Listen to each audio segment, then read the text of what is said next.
Do Jornal Público, este é o Soundbite. Ruben Martins. E hoje sejam bem-vindos ao Soundbite, o único podcast que neste dia não fala de Taylor Swift. É um verdadeiro milagre. Hoje temos uma série de sondagens, Ana. Temos legislativas, uma sondagem da RTP e do Público, que se as legislativas fossem hoje, tínhamos de novo uma espécie de impacto técnico entre a AD e o PS, que estão neste momento separados por um ponto percentual. 30% de intenções de voto na AD, 29% de intenções de voto no PS. Também Marcelo Rebelo de Sousa tem pela primeira vez nota negativa, um presidente dos afetos que não está com grande carinho por parte do povo português, pelo menos é isso que mostra agora esta mais recente sondagem. Depois também europeias, com a sondagem RTP Público a dar de novo empate técnico entre a AD e o PS, com vantagem para a AD. Já a sondagem do Expresso dá uma vitória clara dos socialistas, com 32% contra os 26% da AD. Esta sondagem também diz que os liberais podem não conseguir eleger Coutinho de Figueiredo. Já na Madeira, apesar das suspeitas que envolvem Miguel Albuquerque, a sondagem do DN Madeira diz que o PSD deverá continuar a ser o mais votado, mas vai precisar do Chega para formar uma maioria absoluta, e já sabemos que o Chega não quer Miguel Albuquerque, portanto vamos ver o que é que isto dá. Para já, Ana, viva, bem-vinda ao Soundbite. Viva, Ruben.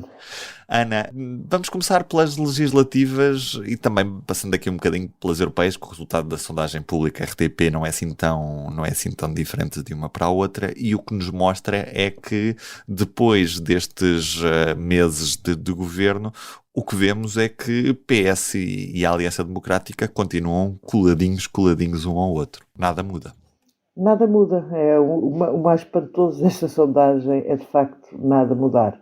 A única coisa que, na realidade, muda na sondagem, pronto, em termos partidários, temos, apesar de tudo, o LIVRE a subir as intenções de voto relativamente aos resultados das legislativas. Não temos assim grandes diferenças, mesmo a CDU tem uma ligeira queda minúscula e o Bloco de Esquerda também. Estamos a falar de pontos percentuais, é uma coisa... Estamos a falar de décimas, aliás. Mas a subida do LIVRE é curiosa. O resto está tudo... O Correio da Manhã hoje, inclusive, mete-o em quarto lugar, ao LIVRE, nas intenções de voto, também legislativo. Portanto, pode ser ali um sinal que preocupa depois os outros partidos à esquerda, nomeadamente o Bloco de Esquerda e a CDU. O LIVRE, neste momento, está ao fim de muito tempo, muitos anos, está a começar a subir relativamente ao Bloco de Esquerda. Ou seja, temos aqui uma situação de nós já tínhamos uma mudança do sistema à direita, não é? Com a ascensão do Chega, e agora ainda, apesar de ser, enfim, em termos bastante mais ínfimos, mas temos a ver o LIVRE a atacar as canelas, uma expressão popular, do Bloco de Esquerda e do PCP, que... O PCP foi um partido que já teve muitíssimas intenções de voto altíssimas, o Bloco de Esquerda também, e agora estão tac a tac na nossa sondagem como dois micropartidos, ou pequenos partidos. Isto é uma grande mudança da configuração partidária portuguesa, sem dúvida nenhuma. No que toca a esta falta de diferença entre a AD e o PS, isto leva a crer que nem um nem outro estão a conseguir conquistar eleitores descontentes, ou seja, quem votou na AD está satisfeito com o governo e quem votou no PS provavelmente continua a não estar satisfeito com o governo? Eu acho que ainda está tudo à espera de ver. Acho que o Governo agora iniciou também um processo de entrada em estado de graça, que não tinha tido no início. Portanto, acho que as próximas sondagens vão ser mais determinantes do que esta, para perceber intenções de voto e também, por exemplo, enfim... Eu não acho que Pedro Nuno Santos esteja propriamente a falar muito. Hoje falou, por acaso, sexta-feira, a propósito do IVA da eletricidade, o que também eu percebo, porque ele tem que se proteger um bocadinho. Portanto, há aqui um lado, mas também há aqui um lado que favorece Montenegro, é que as opiniões positivas e as avaliações positivas de Montenegro são muito altas. Portanto, visto por esse lado, são notícias mais positivas para Montenegro, pelo nível de aprovação. E há outro lado da sondagem que me parece muito positivo para Montenegro e muito pouco positivo, ou mesmo muito negativo, para Pedro Nuno Santos. Sabendo que Pedro Nuno Santos é contra que o PS aprove ou viabilize o orçamento da AD, quer o PS na oposição e não o PS a dar a mão ao governo, e tu olhas para este dado em que 43% dos inquiridos querem que o PS apoie o governo AD. Um bloco central informal, não é? Um bloco central, enfim, que já aconteceu noutros tempos, com Marcelo apoiar o governo Guterres, viabilizar orçamentos. Mas depois, dentro dos próprios eleitores socialistas, e aqui torna-se ainda mais grave para Pedro Nuno Santos, 72% dos eleitores socialistas defendem que o PS apoie o governo AD e viabilize o orçamento. Pedro Nuno Santos, que já está, enfim, a mudar um bocadinho o discurso está mais light relativamente a essa questão do orçamento. Eu não sei quando chegarmos a outubro, novembro, com ainda por cima a Luísa Salgueiro, a Presidente da Associação Nacional de Municípios, que é socialista, Pedro Nunista, foi uma militante muito ativa na campanha de Pedro Nuno Santos, ela defende que o PS viabilize o orçamento. Portanto, estamos aqui numa situação muito complexa para o líder da oposição. E depois, como já falaste, temos o Presidente da República a entrar em estado de desgraça. É isso, Ana. Marcelo tem razões para estar preocupado. Ele que sempre se preocupou também com a popularidade que tem, nestes últimos meses tem dado alguns tiros nos pés. A última grande polémica teve que ver com a questão da reparação às ex-colónias, mas parece que a imagem consensual de Marcelo Rebelo de Sousa deixou de o ser nos últimos tempos. Deixou. Marcelo era muito amado pelo povo. Foi de facto um presidente a quem, aliás, era a questão do presidente dos afetos, como tu falaste, que neste momento está a quebrar. Eu acho que esta sondagem reflete o quanto os portugueses se cansaram um bocadinho do estilo de Marcelo. Uma parte dos portugueses pode não ter perdoado a Marcelo ter deitado ele teria que aceitar sempre a demissão de António Costa, mas de não ter, por exemplo, continuado, isso aí dentro do eleitorado socialista, isso notou-se muito, essa fúria por Marcelo não ter permitido um outro governo com a maioria, havendo uma maioria absoluta, não é? Mas Marcelo também estava obrigado a fazer eleições, não só porque os outros partidos todos queriam, mas porque também ele se tinha comprometido na tomada de posse de António Costa a fazê-lo quando António Costa deixasse de ser primeiro-ministro. Portanto, mas o eleitorado socialista não ficou contente e a questão das gêmeas é uma questão que ultrapassa todo o eleitorado. Por muito que Marcelo tenha repudiado o filho, esta frase que eu estou a dizer é um bocadinho dura, mas basta ouvir o que ele disse, que há gravações naquela reunião que teve com a imprensa estrangeira, que era uma reunião, obviamente, onde que não era em off, que eram declarações que podiam ser transmitidas, e o que Marcelo diz sobre o filho é uma coisa terrível. Parece que é assim, o filho Marcelo agiu muito mal ao invocar o nome do pai para conseguir o que queria. Aliás, o próprio pai dá a entender que já noutras alturas tinha isso acontecido. Nós não sabíamos sobre isso. Mas depois há aqui um lado que me parece que tem a ver mais com a emoção do que com a razão. Tem a ver com... É assim, Marcelo sai evidentemente chamuscado da polémica das gêmeas, até porque a própria Presidência da República, não foi só o filho, também atua junto do Hospital Santa Maria.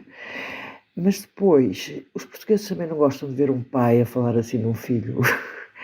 E sinceramente acho que há aqui um lado que Marcelo, não sei se teve noção, se achou que salvava melhor a sua pele dizendo que já não falava com o filho, ou que tinha cortado relações, que agora que ele tinha 51 anos, quer dizer, isto é uma coisa que os portugueses são um povo do Sul, onde a família tem bastante importância, não, por muito que às vezes nós somos um bocadinho como os italianos nesse aspecto, e eu duvido que algum português tenha achado que o que Marcelo disse sobre o filho que é uma coisa aceitável num pai. A sério que eu acho que isso é muito complexo. publicamente a um grupo de jornalistas, mas aquilo não foi um desabafo de Marcelo em privado. É preciso dizer-se que uma coisa é o privado, outra coisa é o público. Marcelo escolheu falar assim em público.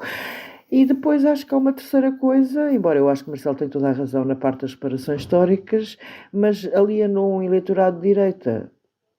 Portanto, já tinha alienado o tal eleitorado socialista, pelo menos, e depois alienou um eleitorado de direita que fica doente em ver o Presidente da República falar em reparações históricas, porque parte desse eleitorado ainda vive com a nostalgia do Império. Isso é muito complexo. Ana, muito rapidamente, porque o tempo também voa, deixa-me focar também mais uma vez nas eleições europeias, porque temos estas duas sondagens relativamente díspares. A do público dá esse empate técnico com vantagem para a AD, mas a do Expresso dá uma vantagem de 8 pontos percentuais para os socialistas. E eu pergunto-te qual das duas tem mais hipótese de acertar daqui a 15 dias. Qual é que é a tua visão sobre isto? Tenho muitas dificuldades a responder a essa pergunta porque não sei.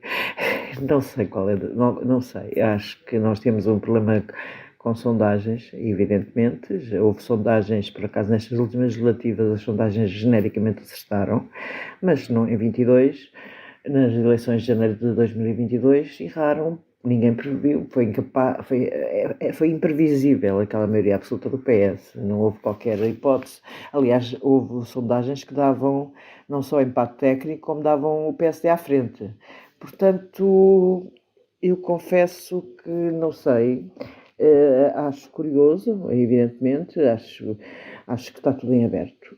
Sinceramente, penso que está tudo em aberto, e o facto da sondagem do Expresso dar uma grande vantagem à lista do PS, Marta Temido, sobre a lista da AD, liderada por Sebastião Bugalho, acho que demonstra que está tudo em aberto. Que não me parece, acho que as coisas estão fechadas, os jogos ainda não estão todos terminados, estes 15 dias vão ser decisivos para a formulação do voto, e depois é aquela coisa que está mais do que provada, que mesmo o eleitorado mais esclarecido decide o voto à última hora. Essa é a realidade. Ana, deixa-me perguntar-te também, porque neste domingo temos já umas eleições, as eleições regionais na Madeira, e apesar das suspeitas que envolvem Miguel Albuquerque, parece que o PSD está à frente nas intenções de voto. E isso leva-me a perguntar se uma sondagem deste género, a 2 dias das eleições, a 3 dias, 4 dias das eleições, acaba por motivar mais o eleitorado que se opõe a este PSD a ir votar, e podemos daí ter uma geringonça. O Sol hoje até falava que podia ser uma geringonça alargada, com inclusive o CDS, que na Madeira, apesar de nos últimos tempos de estar coligado com o PSD, mas sempre foi a oposição histórica ao PSD de Alberto João Jardim. A questão aqui é até que ponto é que isto poderá motivar este eleitorado e desmotivar o eleitorado do PSD, ou pelo contrário, o eleitorado que estava mais desmotivado do PSD, porque se calhar até se previa que houvesse algum tipo de viragem dadas as suspeitas ligadas a Miguel Albuquerque, agora não se sentirá mais motivado a participar neste domingo. Diz-me tu o que é que tu pensas. Eu acho que vai motivar mais os opositores de Albuquerque do que os seus apoiantes, sinceramente. Acho que não só a questão judicial de Albuquerque pesa, não vale a pena inventar sobre isto, pesa muito. E acho que vai motivar, e o PSD está no poder desde 1976, quase há 50 anos, no poder na Madeira, enquanto nos Açores houve uma mudança Uma alternância democrática, sim, em sim. 1996, portanto deixou de ser o Carlos governo do César. PSD, passou para Carlos César, do PS. Depois agora voltou, depois houve muitos anos de Carlos César e de Vasco Cordeiro, e depois agora voltou outra vez para o PSD. Portanto, os Açores ainda têm sido um exemplo de alternância democrática, a Madeira não.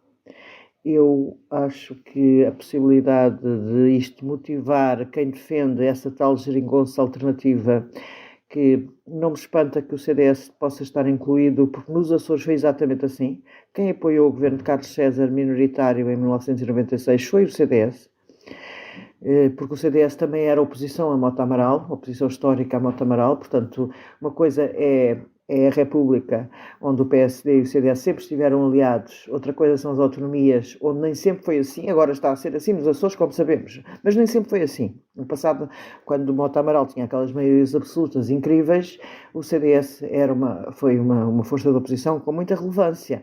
Como também na República, quando Cavaco Silva teve aquelas maiorias absolutas, o CDS reconstruiu-se, ia morrendo. Agora, enfim, o CDS é um partido que está a morrer há muitos anos.